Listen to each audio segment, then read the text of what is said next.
नमः शिवाय। हर हर महादेव शंभू। जय माता दी। मित्रों, वो कौन सा दिव्य स्तोत्र था जिसके द्वारा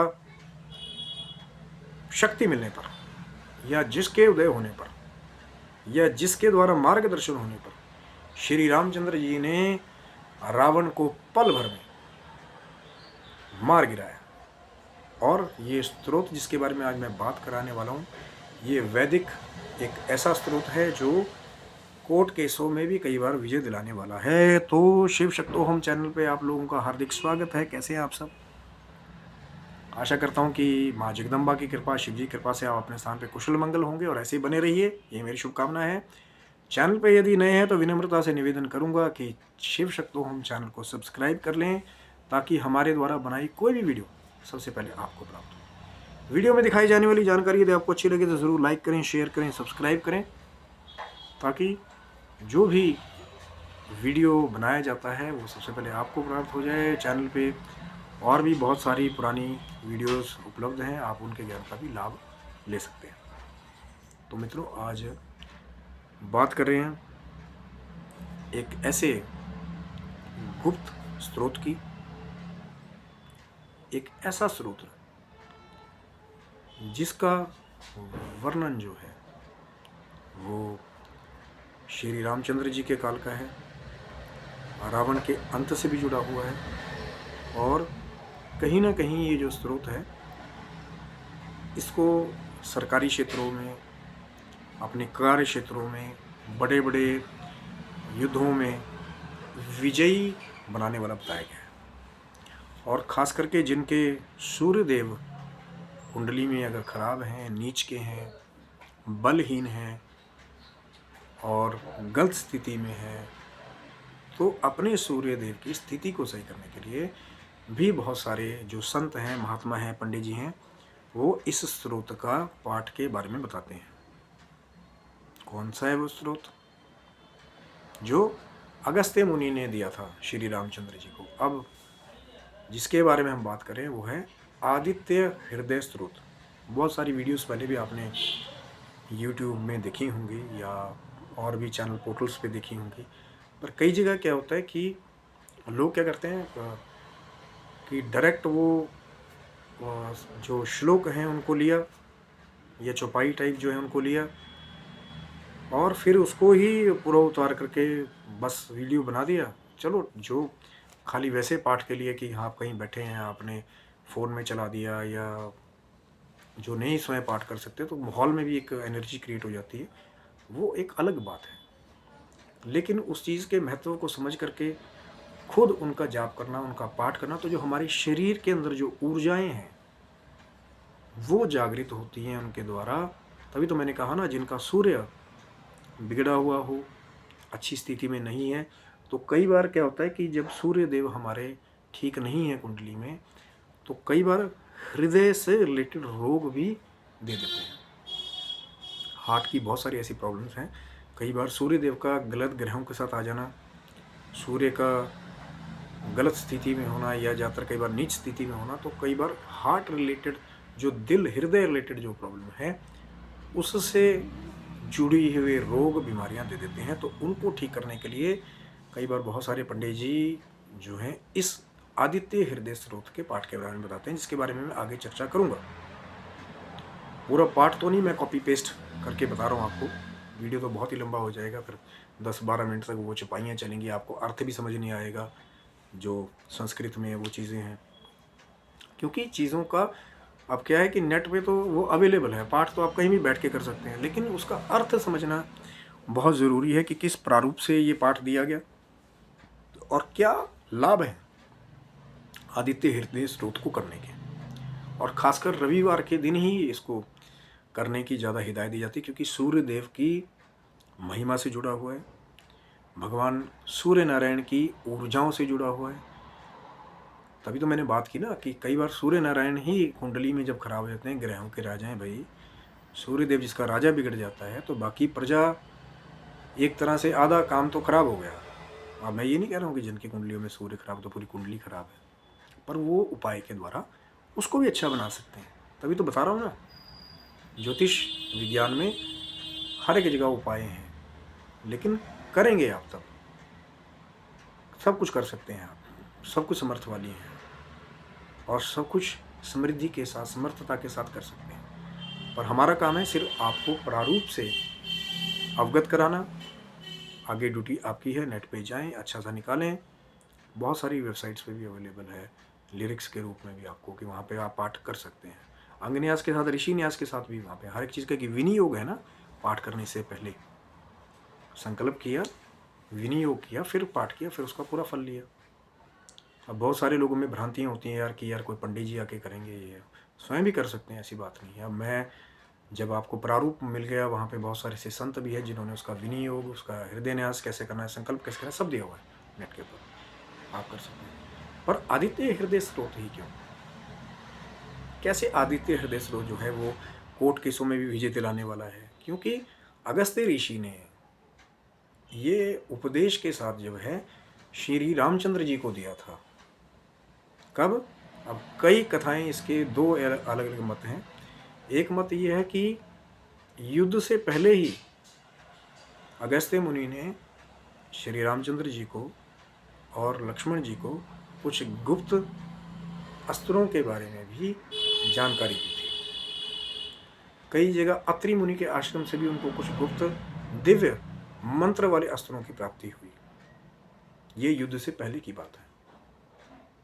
तो जब अगस्त्य मुनि ने श्री रामचंद्र जी को सब, जैसे कहते हैं बाकी अस्त्र जो उनके पास दिए, तो इस दिव्य आदित्य हृदय स्रोत के बारे में बताया कि श्री राम जी जब आप रण में जाओगे तो मैं आपको वो उपदेश कर रहा हूँ आदित्य हृदय स्रोत का, कि कल को जाकर के आप फिर पल भर में ही रावण का भी संहार कर देंगे, जो महान बलशाली है।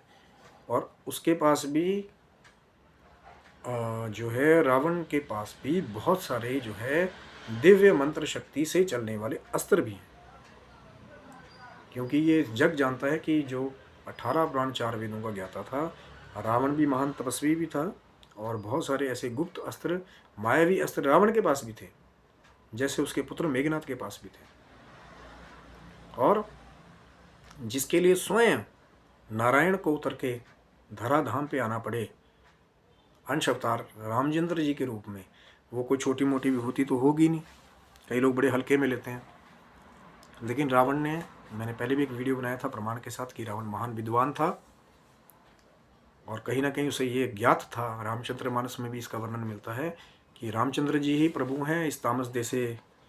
पहले भी मैंने वीडियो बनाई हुई, इसलिए कहता हूँ कि चैनल को सब्सक्राइब कर लीजिएगा, पुरानी वीडियो को भी आप चेक कर सकते हैं। फिर भी आपको दोबारा बता देता हूँ कि रावण को ये पता था कि ये प्रभु हैं, इन्होंने अवतार लिया है, मेरी तामस देह से जब तप नहीं होगा सात्विक चीज़ों का, तो मैं प्रभु से वैर करूँगा, प्रभु मेरा अंत करेंगे। और ये सब जानते हैं जो ज्ञानवान है कि रावण ने वो गति पाई रामचंद्र जी के हाथों मरने के बाद, जो बड़े बड़े महात्मा संतों को, योगियों को भी नहीं प्राप्त हुई। और कई लोग तो ऐसे ही यूट्यूब पे लगे हुए हैं कि रावण का तो अंत हो गया, कई अपनी कथाओं में लगे हुए हैं, रावण का तो पतन हो गया। अरे रावण का पतन नहीं हुआ, वहाँ से रावण जब मरा श्री रामचंद्र के हाथों, पूरे जीवन रावण ने राज्य किया शंकर जी की कृपा से, अपना आधिपत्य स्थापित करके रखा। और जब मृत्यु भी प्राप्त हुई तो ठाकुर जी के हाथों, श्री रामचंद्र स्वरूप प्रभु के हाथों। और फिर वो गति पाई कि श्री रामचंद्र जी ने अपने उदर में रावण के उस आत्मपुंज को स्थान दिया, जो बड़े बड़े योगी संत महात्मा भी जिस दिव्य सामीप्य मोक्ष की कामना करते हैं। अब क्या है सायुज्य मोक्ष, सामीप्य मोक्ष? चैनल को सब्सक्राइब रखिएगा, बहुत ही गुह्य गुप्त ज्ञान है। मोक्ष भी कई तरह का है। अब खाली एक जगह पता लगे जी कि मोक्ष कोई चीज़ होती है, कुछ मिलता होगा ऊपर जाके मरने के बाद। मोक्ष का मतलब है मुक्त हो जाना। लेकिन एक मुक्ति वो है जब आप किसी लोक में पहुंच जाते हैं, एक मुक्ति वो है जब उस लोक के स्वामी के साथ ही आपको समीप रहने का अवसर मिल जाए, तो उसको सामीप्य। फिर मैंने बोला ना कि मोक्ष कई तरह का है, सायुज्य है, सामीप्य है। चर्चा बहुत लंबी है, चैनल को सब्सक्राइब रखिएगा। तभी तो मैं कहता हूँ ना, हरि अनंत हरि कथा अनंता, मेरे बस में नहीं भाई। एक ही ज्ञान की कहानी से बहुत सारी चीज़ें जुड़ी हुई। यही हमारे सनातन की सबसे बड़ी खूबसूरती है कि भरा पूरा है हर जगह से। जिस भी रास्ते से निकलेंगे तो वहाँ ज्ञान की हरियाली छाई हुई है। पता नहीं कौन सी गली से कौन सी ज्ञान की चर्चा कहाँ निकल जाए। ऐसे ही श्री रामचंद्र जी का अवतार भी बहुत सारी दिव्य चीज़ों से जुड़ा हुआ है।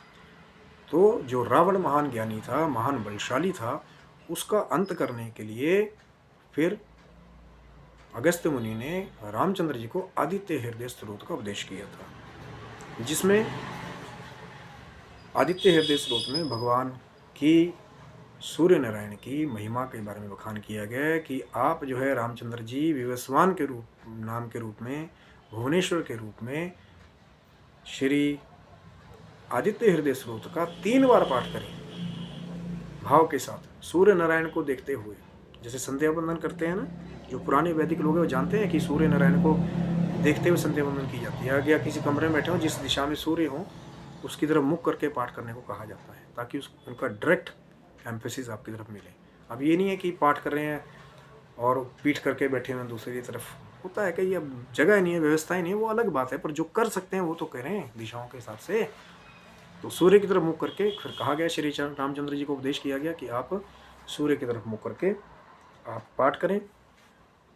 और उसके बाद फिर आपका जो, क्योंकि लॉजिक को समझिए ना, आदित्य सूर्य नारायण का नाम है, हृदय चक्र स्रोत, तो एक ऐसा स्रोत जो आपके हृदय को इतना मजबूत कर दे, इतना ऊर्जावान कर दे कि किसी भी युद्ध भूमि में आप चले जाएं तो आप थके नहीं, आप ऊर्जा के साथ सामने वाले को चित्त कर दें। अब कई बार ऐसा होता है ना कि 2 खिलाड़ी, 2 बॉक्सर लड़ रहे हैं आपस में, और एक जो है वो एनर्जी थकी जा रहा है बार बार, तो आधा तो वैसे ही हार गया वो। तो जो ज़्यादा एनर्जेटिक होगा, जो ज़्यादा फ्लेक्सिबल होगा, उसके जीतने के चांसेस बहुत ज़्यादा बढ़ जाते हैं। तो ये स्रोत दिया अगस्त्य मुनि ने कि श्री रामचंद्र जी आप रणभूमि में जाएंगे तो इसके बाद ना आप थकेंगे। ये दिव्य स्रोत है और इसका पाठ करने से, ये गुप्त रहस्य है, देवताओं के द्वारा छुपाया हुआ, और जब आप इस दिव्य आदित्य हृदय स्रोत का पाठ करेंगे तो फिर आपकी हर जगह सर्वत्र विजय होगी। रावण जैसा बलशाली राक्षस भी आपके हाथों मारा जाएगा। और कहते हैं फिर श्री रामचंद्र जी ने जैसा उपदेश अगस्त्य मुनि ने किया था, 3 बार शुद्ध आचमन करके जो है, अब क्रियाएं हैं ना, शुद्धिकरण भी करना है, आसन की शुद्धि करनी है, बहुत सारी चीज़ें हैं वेद में। आचमन करके फिर विनियोग करके 3 बार जो है कहते हैं आदित्य हृदय स्रोत का पाठ किया भगवान सूर्य नारायण की मुख की तरफ करके। तो सूर्य नारायण ने भी प्रसन्न होकर के वहाँ से आशीर्वाद किया कि जाइए श्री रामचंद्र जी, अब आप वो समय आ गया कि रावण का वध कीजिए। अब फिर उसके साथ कई अलग कहानियाँ और जुड़ी हुई हैं कि फिर विभीषण गया, फटाफट उन्होंने बताया कान में श्री रामचंद्र जी के। अब कई बार सीरियल में देखा ना लोगों के कि रामचंद्र जी बाण मारते रहते थे और कई भुजाएं रावण की अलग अलग होती रहती थी माया के द्वारा। तो और जब बताया विभीषण ने जाके, वो राज की नाभि कुंड के अंदर वो अमृत कलश है, जब आप वहाँ बाण मारेंगे तो फिर रावण तब मरेगा। तभी तो बहुत सारे लोग कहावत कहते हैं ना कि घर का भेदी लंका ढाए।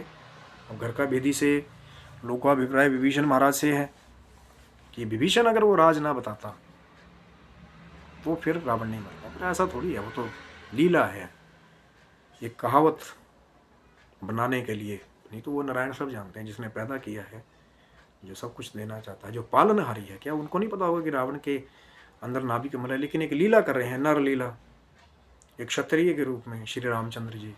तो कहीं जो है अगस्त्य मुनि से आदित्य हृदय स्रोत को ग्रहण करते हैं, लेकिन उसकी महिमा को ही क्यों प्रकट किया गया है कि आने वाले जो मानव हैं वो उसका लाभ उठा सकें।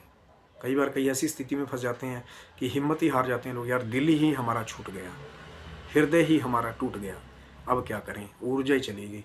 तो वहाँ पे बोला जाता है कि आप आदित्य हृदय स्रोत का पाठ करें ऊर्जावान होकर के, जैसे श्री रामचंद्र जी ने 3 बार किया।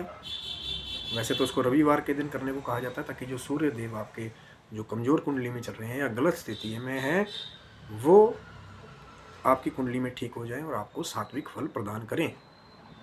और अर्ली मॉर्निंग में अगर आप इसको कर पाएंगे तो सबसे उत्तम फल का एक चांस होता है।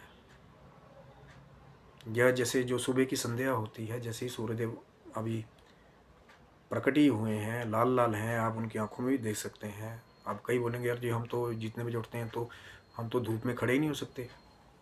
तो मेरे भाई, जब सूर्यदेव उगते हैं उसके 1 डेढ़ 2 घंटे तक वो लाल या मध्यम उनके जो इफ़ेक्ट होता है उस समय सब कोई भी उनको देख भी सकता है और आराम से उनके सामने खड़े होकर पाठ भी कर सकता है, और वो गर्मी भी नहीं लगेगी उस समय, बड़ा अच्छा अनुभव होता है और आपके शरीर पे भगवान सूर्य नारायण की अच्छी अच्छी किरणें भी पड़ेंगी। लेकिन इस चीज़ को बहुत कम लोग जानते हैं। तो फिर ये चीज़ करने के बाद सूर्य नारायण का दर्शन करने के बाद जो आदित्य हृदय का पाठ करेंगे, या दिन में जब भी आपको समय लगे, रविवार के दिन, वैसे तो जो नित्य करना चाहे तो नित्य भी पाठ कर सकते हैं, फिर तो कहने ही क्या। पर खासकर अगर बताया जाता है तो रविवार के दिन, जिस दिन सूर्य देव का दिन कहा जाता है, उस दिन करने को कहा जाता है। लेकिन मेरे भाइयों, मैं वही बात कह रहा हूँ कि शुद्ध भाव से स्नान ध्यान करके फिर करेंगे, और जो एक्चुअल लिखा हुआ है आदित्य हृदय स्रोत में उसी का पाठ करेंगे। और भगवान सूर्य नारायण की महिमा का जिसमें गान है कि भगवान नारायण ही जो है वो राजा हैं ग्रहों के, खगोल लोक में भी उनका बहुत सारा स्वामित्व है, आते हैं तो जीवन को लेके आते हैं, ऊर्जावान हैं। ऐसी ऐसी बातें सूर्यदेव की महिमा में आदित्य हृदय स्रोत के बीच में वर्णन है। अब मैं यहाँ पे वो कॉपी पेस्ट वाला काम नहीं कर रहा हूँ कि नेट से निकालो, मैं देखो उनके बारे में बात नहीं कर रहा हूँ, अच्छी बात है। कोई गलत चीज़ सुनने से अच्छा है कि आप उस पाठ को अगर खुद नहीं कर पा रहे हैं तो बैठ के सुनिए सही, तो भी पॉजिटिव वाइब्स मिलती हैं। लेकिन मेरा काम क्या है कि आपको उसकी महिमा से अवगत कराना कि अगस्त्य मुनि ने क्यों दिया था श्री रामचंद्र जी को, उसके पीछे का कारण क्या है, उसके बारे में चर्चा हो रही है। उसके बाद में जब आप जान लेंगे, नेट पे कहीं से भी निकाल लेंगे, जब मेरा वीडियो भी आप देख सकते हैं तो इंटरनेट पे जा करके आदित्य हृदय स्त्रोत डालिए और उसके बाद में फिर उसको पढ़िए, जो उसका पाठ है, जो पाइयाँ हैं चाहे श्लोक हैं। उसके बाद में फिर जब पाठ कर लेंगे, पहले संकल्प करने के बाद फिर सूर्य नारायण अर्पणमस्तु भी कर सकते हैं, नारायण अर्पणमस्तु, ठीक है। उसके बाद में अर्पण कर दिया जब आपने कि महाराज आपके चरणों में अर्पण है, मैंने पाठ कर लिया, कोई भी गलती हुई हो क्षमा मांग लें, मंत्र आता है तो भी अच्छी बात है। आवाहनम न जानमी ना जाने विसर्जनम, पूजा चाहे न जानमी क्षम्यताम परमेश्वरा या परमेश्वरी, मंत्रहीनम क्रियाहीनम भक्तिहीनम सुरेश्वरा या सुरेश्वरी, यत पूजितम मया देवी देवम परिपूर्णम तदस्तु में। नहीं आता तो फिर हाथ जोड़ के सीधा क्षमा मांग ले कि महाराज कोई गलती हो गई हो, पाठ में त्रुटि रह गई हो, तो जो मेरी मनोकामना है, जिसके लिए मैं अपने खराब ग्रह को ठीक करने के लिए कि आपकी स्थिति मेरी कुंडली में ठीक नहीं है, सूर्यदेव की तरफ मुख करके फिर आप जो है अगर अंदर भी हैं तो जिस भी दिशा में सूर्यदेव हों उस तरफ मुख करके खड़े हो जाएं, करें, या बैठ के ही उनसे प्रार्थना करें, चाहे खड़े नहीं हो सकते हैं, कोई रोग है, कि जो स्थिति है मेरी कुंडली में बिगड़ी हुई वो सही हो जाए। और जब नित्य पाठ करेंगे, जब वो मंत्रों के अंदर वो जो ऊर्जाएं छिपी हुई हैं उन श्लोकों के अंदर, संस्कृत के मंत्रों के अंदर, वो है असली चीज़, जिसके द्वारा वो ऊर्जाएं जो हमारे अंदर की पॉजिटिव वाइब्स क्रिएट होती हैं, हमारी ऊर्जाएं जागृत होती हैं, हमारे अंदर ऊर्जा का एक संचार होता है और हम रोगों को या अपनी जो दुर्बल स्थितियां हैं उनको दूर कर पाते हैं। इतनी सी साइंस है उसके अंदर। लेकिन कोशिश करें, चाहे भले ही आपको टाइम थोड़ा सा ज़्यादा लग जाए, लेकिन जो एक्चुअल शब्द वहाँ पे लिखा हुआ है उसका ही पाठ करने का सामने रख के कोशिश कीजिए। ये नहीं कि 2-4 बार पढ़ लीजिए मुझे तो याद हो गया। कई बार फिर आदमी बीच में से आधे शब्द भूल जाते हैं, कई बार तो सामने रख के करिए। किताब के रूप में भी बहुत सारे बुक स्टोर्स में अवेलेबल है, नहीं तो नेट से भी PDF फॉर्म में आप उसको डाउनलोड कर सकते हैं, बहुत ईजी है आजकल तो ये था मित्रों बात आदित्य हृदय स्रोत के बारे में, जिसके द्वारा अगस्त्य मुनि से प्राप्त करके श्री रामचंद्र जी ने फिर रावण का भी वध कर दिया था, जैसी इसकी महिमा है। और ये देवताओं का भी गुप्त ज्ञान बताया जाता है। आज के लिए वीडियो इतना ही, फिर जाके आप आदित्य हृदय स्रोत को नेट पे चेक कर सकते हैं। तो आशा करता हूँ मित्रों वीडियो आपको अच्छा लगा होगा ज़रूर लाइक करें, शेयर करें, सब्सक्राइब करें, और आपका यूं ही प्रेम मिलता रहेगा तो और बहुत सारी ढेर सारी वीडियोस अच्छी जानकारी छान करके आप तक लाने की हमारी कोशिश होगी। और पहले भी चैनल पे शिव शक्ति होम पे ढेर सारी ज्ञानवर्धक वीडियोस पहले ही उपलब्ध हैं, आप उनको देख करके भी उनका लाभ उठा सकते हैं, क्योंकि वीडियो जो है वो चैनल पे सेव हो जाती है। अगर एक बार नहीं आपको समझ आए तो दोबारा भी जा करके आप उसको फिर से देख सकते हैं और उसका लाभ उठा सकते हैं। और कोशिश वही है कि आपको अच्छी जानकारी दी जाए, यूज़फुल जानकारी दी जाए, साथ में उसकी जो कुछ करने की विधि है, वो उसको क्यों किया जा रहा है, उससे जुड़ी हुई शंकाओं को भी दूर करने का हमारा प्रयास होता है कि लोग यही पूछते हैं कि इसको करने से मिलेगा क्या, फिर करें कैसे, साधन कैसे बने। तो उन चीज़ों को भी कवर करने की हमारी कोशिश होती है। फिर भी यदि आपको वीडियो में कुछ चीज़ नहीं अच्छी लगी हो, कुछ कमी लगी हो, तो सरल और मर्यादित शब्दों में आप कमेंट बॉक्स में नीचे कमेंट करके बता सकते हैं, या कोई और भी टॉपिक पे आप चाहते हैं कि वीडियो बनाई जाए तो आप हमारे को बता सकते हैं। लगेगा कि आपकी जो चीज़ है, आपके अंदर भाव है और आपका जो टॉपिक है वो लोक कल्याण से जुड़ा हुआ है, तो जल्दी ही उस पर फिर वीडियो बनाने की हमारी कोशिश होगी। तो आशा करता हूँ मित्रों वीडियो आपको अच्छा लगा होगा। ज़रूर फिर इसके बाद पढ़ने के बाद पाठ करें, उसके बाद आपका लाभ ही लाभ हो, यही मेरी शुभकामना है। तो ठाकुर जी करे और माँ जगदम्बा करें कि आप स्वस्थ रहें, मस्त रहें, दीर्घायु हो आपके संपूर्ण परिवार पे। ठाकुर जी की, माँ लक्ष्मी जी की कृपा बनी रहे और आप अपने जीवन की भौतिक और आध्यात्मिक उन्नति की ओर यूं ही अग्रसर होते हैं। तब तक के लिए जय श्री कृष्णा, राधे राधे।